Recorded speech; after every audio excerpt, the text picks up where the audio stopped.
10 mga kakaibang uri ng trabaho sa kasaysayan. Welcome sa Arvin Polo TV. Dahil sa kahirapan, maraming tao ang napipilitang kumapit sa patalim o gumawa ng mga hindi kanais-nais na bagay para lamang kumita ng pera. Maraming naitala sa kasaysayan tungkol sa iba't ibang uri ng trabaho na ginagawa ng mga tao noong unang panahon. Ang ilan sa mga ito ay maituturing na ilegal, habang ang iba naman ay hindi makatarungan. Ngunit bakit nga ba sinasabing kakaiba ang mga trabahong ito? Kaya naman sa video na ito ay aalamin natin ang 10 mga kakaibang uri ng trabaho na naitala sa kasaysayan. Kaya naman, simulan na natin. Number 1. Gong farmer. Gong farmer ang tawag sa mga taong naglilinis ng mga imburnal noong panahon ng Tudor sa England. Sila ang nag-aalis ng dumi ng tao. Mababa lamang ang tingin sa trabahong ito, pero mahalaga naman para sa kalinisan ng mga bayan at lungsod. Ang salitang gong ay isang lumang salita na ang ibig sabihin ay dumi. Ang farmer naman ay nangangahulugang tagakuha o tagatanggal. Ang trabaho ng gong farmer ay alisin ang dumi mula sa mga kubeta at imburnal na matatagpuan sa mga bahay, palasyo at mga public places. Mahalaga ang kanilang trabaho para maiwasan ang mga sakit at ang mabahong amoy sa komunidad. Karaniwang nagtatrabaho ang gong farmer tuwing gabi para hindi sila makita at upang hindi rin maabala ang mga tao sa araw. Gumagamit sila ng balde at pala para kolektahin ang dumi at inilalagay nila ito sa mga cart. Dinadala nila ang dumi sa labas ng bayan para itapon o gawing pataba sa mga farms. Samantala, dahil sa uri ng kanilang trabaho ay mababa ang tingin ng lipunan sa mga gong farmer. Madalas silang itinataboy at pinandidirihan ng mga tao. Pero kahit magkaganon pa man ay mahalaga ang kanilang trabaho upang panatilihing malusog ang kanilang komunidad. Ang pag-aalis ng dumi ay nakakatulong para maiwasan ang pagkalat ng mga sakit tulad ng cholera at dysentery na nagmumula sa maruming tubig. Ngunit sa kabila ng tingin at pandidiri sa kanila, ay mas mataas naman ang sahod ng mga gong farmer kumpara sa karaniwang manggagawa noong panahon ng Tudor. Ito ay dahil sa hirap at panganib ng kanilang trabaho. Binabayaran sila ng may-ari ng bahay o establishments na nangangailangan ng kanilang serbisyo. Ang ilang gong farmer ay kumikita rin sa pamamagitan ng pagbebenta ng naipong dumi na maaring gamitin bilang pataba. At kahit mababa ang tingin sa kanilang trabaho, kailangan ng mga gong farmer na maging malakas at matyaga. Ang kanilang trabaho ay nangangailangan ng lakas ng katawan para magdala ng mabibigat na balde ng mga dumi at kailangan din nilang pagtiisan ang masangsang na amoy. Kailangan din nilang maging maingat upang hindi sila magkasakit. Karagdagan pa, nagpatuloy ang trabaho ng gong farmer hanggang sa 19th century. Number 2, resurrectionists. Ang mga resurrectionists o body snatchers ay tumutukoy sa mga taong nagnanakaw ng bangkay mula sa mga libingan para ibenta sa mga medical school at sa mga doktor. Lumaganap ito noong 18th at 19th century sa Europe at United States, lalo na sa Great Britain dahil kulang ang mga bangkay para sa pag-aaral ng anatomy. Kaugnay pa nito, noong 18th at 19th century, naging mahalaga ang pag-aaral ng anatomy para sa larangan ng medisina. Sa Great Britain, limitado ang mga bangkay na pwedeng gamitin ng mga medical school. Dahil tanging mga bangkay lamang ng mga binitay na kriminal ang pwedeng gamitin, ngunit kulang ang mga ito. Dahil dito, dumami ang mga resurrectionists na nagbebenta ng mga bangkay sa mga doktor at sa medical schools. Ang pagnanakaw ng mga bangkay ay ginagawa ng mga resurrectionists sa gabi para hindi sila mahuli. Binubuksan nila ang libingan mula sa ulo ng kabaong para mabilis nilang makuha ang bangkay. Gumagamit sila ng mga tools tulad ng spade, crowbar at grappling hooks. At kapag nakuha na nila ang bangkay, agad nila itong ibinebenta sa mga doktor kapalit ng malaking halaga.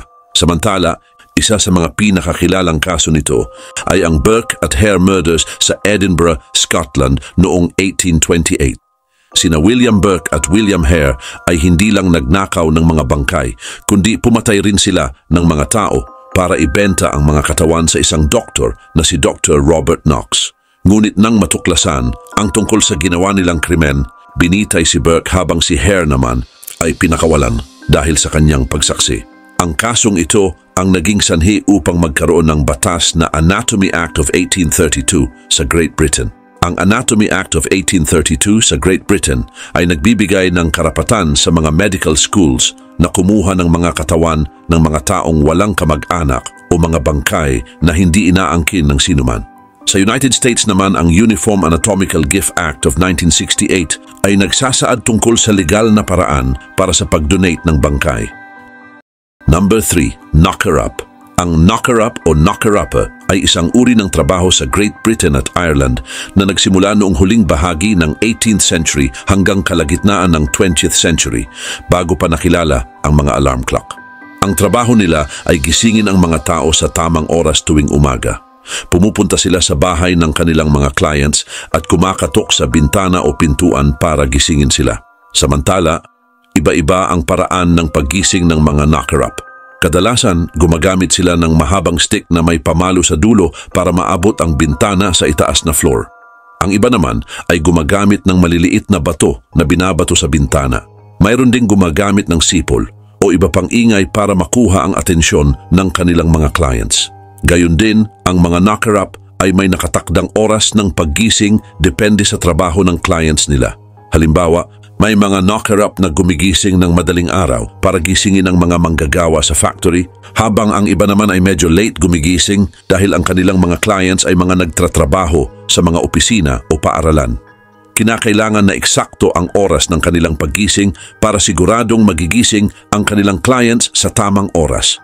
Ang trabaho ng knocker-up ay mahalaga noong unang panahon dahil wala pang murang alarm clock sa panahong iyon. Sa mga industrial cities tulad ng London, Manchester at Liverpool, ang kanilang serbisyo ay naging mahalaga para magpatuloy ang trabaho sa mga factory at sa iba pang lugar.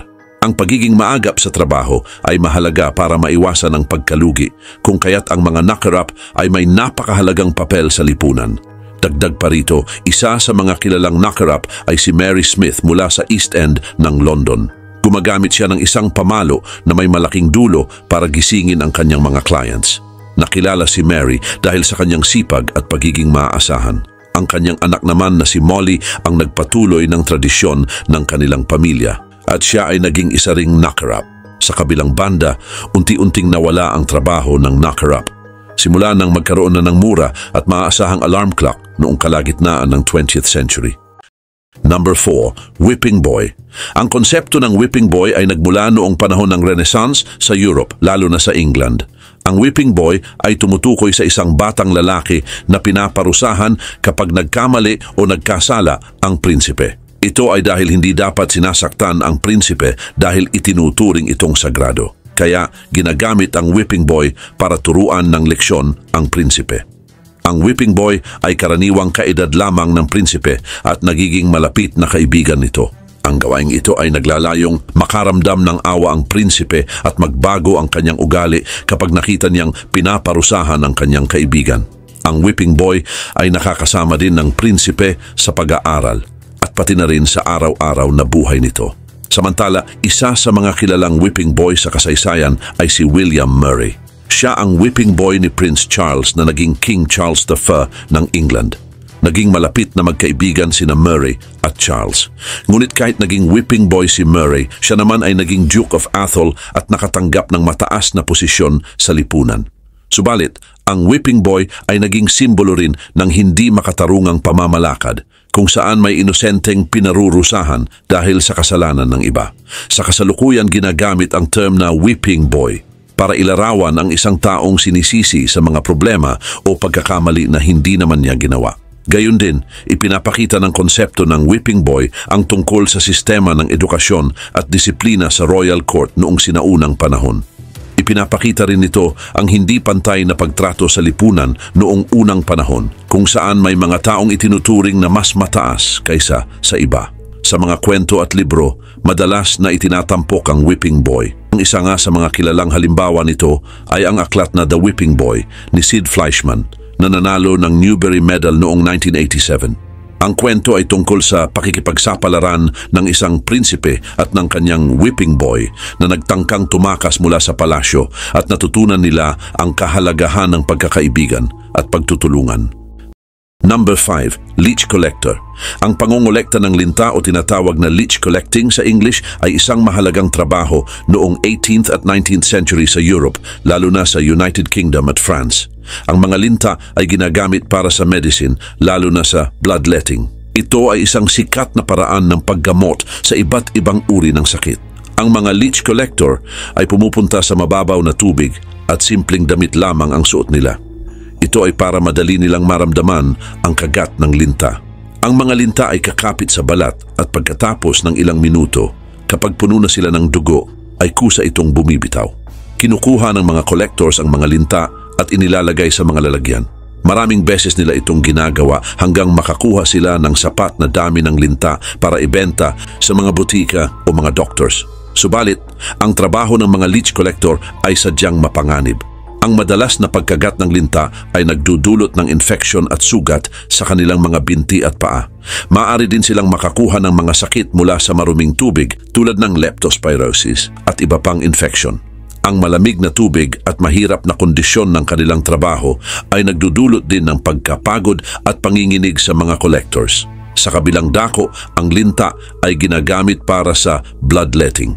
Ito ay isang paraan ng panggagamot na pinaniniwalaan na ang pagtatanggal ng dugo ay makakatulong sa kalusugan. Ang mga doctors noon ay gumagamit ng linta para sa paggamot ng iba't ibang kondisyon tulad ng lagnat, pamamaga at iba pang sakit. Ang mga linta ay mahalaga rin sa pagpapabuti ng daloy ng dugo at maging sa mga plastic surgery at reconstructive surgery. Ngunit sa pagpasok ng 20th century, ang pag-unlad ng medical science at ng technology ay nagdulot din ng mas makabagong paraan ng paggamot na naging sanhi naman upang itigil na ang paggamit ng linta bilang paraan ng panggamot. Napatunayan din na hindi epektibo at kadalasang mapanganib ang bloodletting. Ang paggamit ng antibiotics at iba pang modern medicines ay itinuturing na ngayon bilang mas ligtas at epektibong paraan ng panggamot. Number 6, faker. Sa kasaysayan ay maraming mga trabaho na itinuturing na kakaiba at halos hindi kapanipaniwala. At isa na dito ang pagiging faker o taong nagkukunwari. Ang faker ay gumagawa ng mga bagay na hindi totoo upang lokohin ang ibang tao. Ngunit sa kasaysayan, ang pagiging faker ay may malalim na kahulugan kaysa sa iniisip natin. Noong sinaunang panahon, ang pagiging faker ay itinuturing na isang legit job. Sa ancient Egypt, may mga taong tinatawag na Shamsu-Hor o mga tagapaglingkod ni Horus. Ang trabaho nila ay gumawa ng mga peking bagay para sa mga ritual at seremonya. Ginagamit din ang mga ito upang protektahan ang mga pharaoh sa kanilang paglalakbay patungo sa kabilang buhay. Dahil dito ay itinuturing na mahalaga ang papel na ginagampanan ng mga faker sa kanilang kultura. Noong panahon naman ng Renaissance sa Europe ay naging mas masalimuot ang trabaho ng isang faker. Maraming mga fakers ang naging mahusay at eksperto sa paggawa ng mga peking dokumento, ancient manuscripts at mga arts. Kaugnay nito, ang isang kilalang halimbawa nito ay si Michelangelo. Bago pa man siya nakilala bilang isang magaling na artist, ay gumawa siya ng mga peking antique statue at ipinagbili ito sa mga mayayamang tao. Subalit, kahit pa sabihing magaling ang mga faker, ay madalas pa rin silang nahuhuli at napaparusahan. At noong 19th century, si George Psalmanazar ay nakilala dahil sa kanyang mga gawa-gawang kwento. Ipinakilala niya ang kanyang sarili bilang taga Formosa na ngayon ay Taiwan at gumawa ng mga peking dokumento tungkol sa kanyang buhay. At nang mahuli si Psalmanazar, ay ipinakulong siya, ngunit nanatili ang kanyang mga gawa bilang halimbawa ng pagiging mapanlinlang ng mga faker. Samantala sa makabagong panahon, ang paggawa ng mga peking balita at deepfakes ay itinuturing na mga bagong uri ng pandaraya.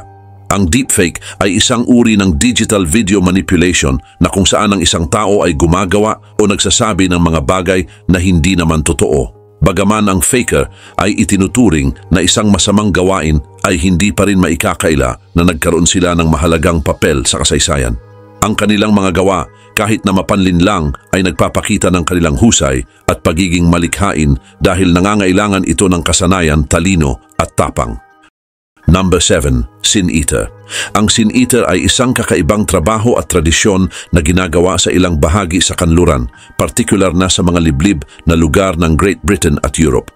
Ang ritual na ito na nagsimula noong Middle Ages hanggang 19th century.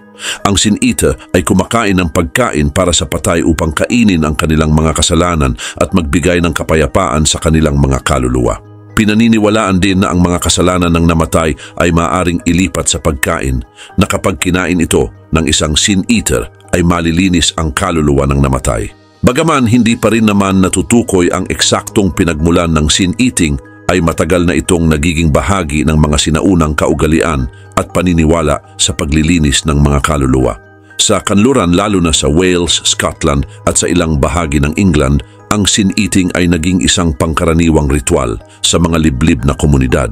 Ang sin-eater ay karaniwang mga taong mahirap at may mababang katayuan sa lipunan. Ang trabaho nila ay saluhin ang mga kasalanan ng mga namatay kapalit ng maliit na bayad o pagkain na kadalasan ay tinapay at alak. Ang mga pagkain na ito ay karaniwang inilalagay muna sa dibdib ng namatay bago ito kainin. Ang proseso ng sin-eating ay isang simpleng ritual. Kapag ang isang tao ay namatay, inihahanda ng kanyang pamilya ang kanyang katawan at maglalagay ng pagkain sa ibabaw nito na kadalasan ay sa dibdib o sa mukha. Pagkatapos nito ay tumatawag sila ng isang sin-eater na kakain ng pagkain sa harap ng katawan ng namatay. Habang kinakain ng sin-eater ang mga pagkain, ay naniniwala silang nagiging tagapagdala ito ng mga kasalanan ng namatay at binibigyan ng kapatawaran at kapayapaan ang kaluluwa ng namatay. Subalit sa pagdating ng makabagong panahon, ay unti-unti nang nawala ang tradisyon ng sin-eating. Sa kalagitnaan ng 19th century, ang sin-eating ay naging malimit hanggang sa tuluyan nang nawala at nakalimutan sa maraming komunidad. Ang mga pagbabagong ito ay dahil na rin sa pag-usbong ng mga bagong paniniwala at ritual tungkol sa paglilibing at pagluluksa. Number 8. Nomenclator. Ang nomenclator ay isang kakaibang trabaho noong panahon ng Renaissance sa Europe. Ang ibig sabihin ng Latin word na nomenclator ay tagapagbigay ng pangalan. Ang trabaho ng isang nomenclator ay tandaan at kilalanin ang mga pangalan ng mga tao, lalo na ng mga bisita at mahalagang tao sa mga okasyon sa korte. Importante din ang trabahong ito para maiwasan ang kahihiyan at upang mapanatili ang tamang asal at pag-uugali sa mga gatherings. Samantala, noong panahon ng mga hari-reyna at mayayaman ay madalas silang nag-o-organize ng malalaking pagtitipon. Marami ring mga bisita ang dumarating mula sa iba't ibang lugar.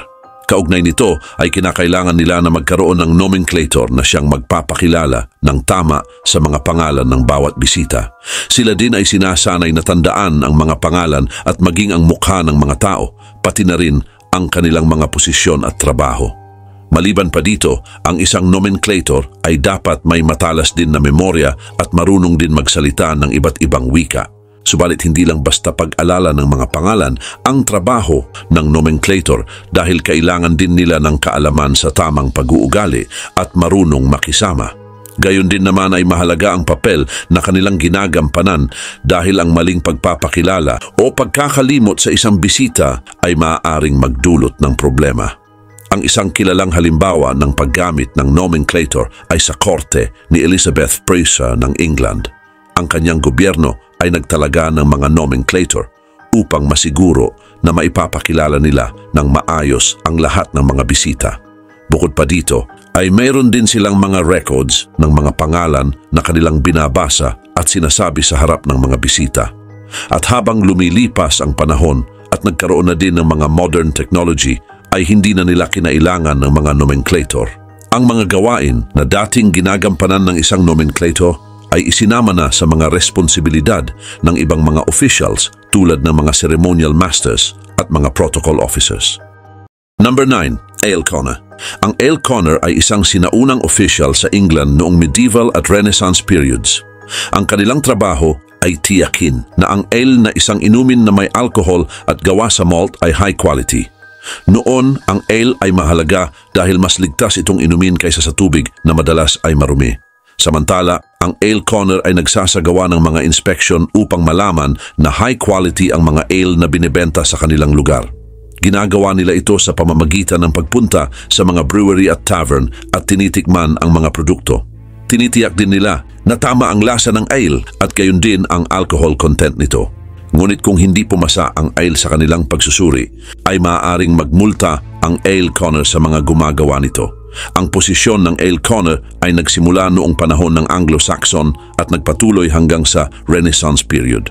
Ang corner ay mula sa salitang Ingles na con, na ang ibig sabihin ay suriin.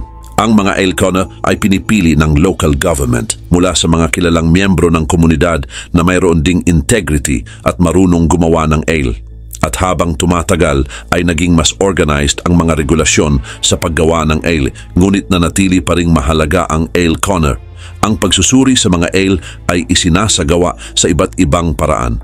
Ang isa sa mga kilalang pamamaraan ng pagsasagawa nito ay ang saddle test. Kaugnay nito ay ibinubuhos ng ale corner ang isang baso ng ale sa upuan ng saddle at umuupo sila dito sa loob ng ilang minuto.